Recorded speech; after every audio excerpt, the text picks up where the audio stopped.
নমস্কার, আপনারা দেখছেন সময় কলকাতা। আপনাদের সঙ্গে রয়েছি আমি পায়েল। আর প্রথমেই চোখ রাখবো আজকে কসবার দিকে। কসবা গণধর্ষণ কাণ্ডের পুনর্নির্মাণ ঠিক কি ঘটেছিল সেদিন জানতে ঘটনাস্থলে তদন্তকারীরা। শুক্রবার সকালেই কসবার সাউথ ক্যালকাটা ল কলেজে আনা হয় মূল অভিযুক্ত সহ 3 অভিযুক্তকেই। আনা হয় ঘটনার দিন ডিউটিতে থাকা নিরাপত্তারক্ষীকেও।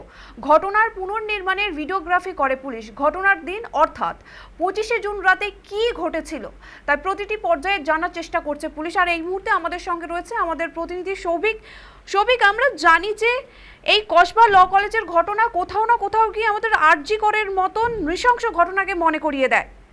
আর এই যে এতদিন তদন্ত হলো কসবা ল কলেজ নিয়ে এবং তারপর 3 অভিযুক্তকে সেই কলেজেই নিয়ে আসা হলো তদন্ত করার জন্য, কি জানতে পারলো তদন্তকারীরা বিস্তারিত যদি জানাও। একেবারে দেখো পায়েল, তোমায় জানিয়ে রাখি যে আরজি করের মধ্যে যে নৃশংস ঘটনা, সেই ঘটনার পুনরাবৃত্তি হয়েছে এই সাউথ ক্যালকাটা ল কলেজ। এবং আমরা জানি যে ইতিমধ্যেই কিন্তু তদন্তে অনেকটাই অগ্রগতি হয়েছে সাউথ ক্যালকাটা ল কলেজ। ইতিমধ্যেই 3 জন মূল অভিযুক্ত সহ 3 জনকে গ্রেফতার করা হয়েছে। তাদের মধ্যে একজন সিকিউরিটি গার্ড রয়েছে এবং এই 4 জনকে গ্রেফতারের পরে ইতিমধ্যে তাদেরকে প্রথম টার্ম যে পিসি, সেই প্রথম টার্মের যে পুলিশ হেফাজত, সেটা কিন্তু তারা শেষ করেছে এবং তাকে আবারও আলিপুর আদালতে তোলা হয়েছিল।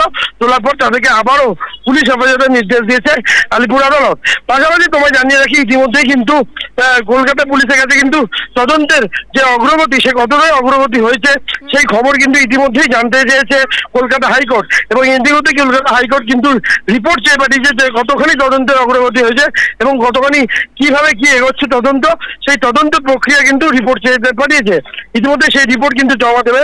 তার আগে কিন্তু আজকে সকালবেলায় কিন্তু 3 জন অভিযুক্ত অর্থাৎ মনোজিৎ সহ 2 জন অভিযুক্তকে তাদেরকে নিয়ে আসা হয় সাউথ ক্যালকাটা ল কলেজ এবং পুনর্নির্মাণ করা হয়, রিকনস্ট্রাকশন, যেটাকে পুলিশের ভাষায় বলা হয় রিকনস্ট্রাকশন। সেই রিকনস্ট্রাকশন করা হয়েছে। ইতিমধ্যেই তাদেরকে নিয়ে আসা হয়েছে। তারা কিভাবে কোন পথে এগিয়ে ঢুকেছিল, কোন রুমে ঢুকেছিল, সেই সব বিষয় কিন্তু ইতিমধ্যেই রিকনস্ট্রাকশন করা হয়েছে বলেই পুলিশ সূত্রে খবর। ধন্যবাদ সৌভিক। এইদিকে আমাদের চোখ থাকবে আজকে সারাদিন। যেমনটা জানানো যে গণধর্ষণের ঘটনার পুনর্নির্মাণের জন্য আনা হয় 3 অভিযুক্তকে।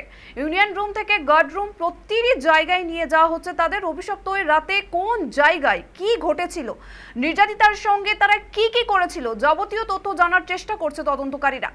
নতুন কোনো তথ্য সামনে আসে কিনা তার দিকেও রয়েছে নজর। নিরাপত্তায় মুড়ে ফেলা হয় পুরো কলেজটায়।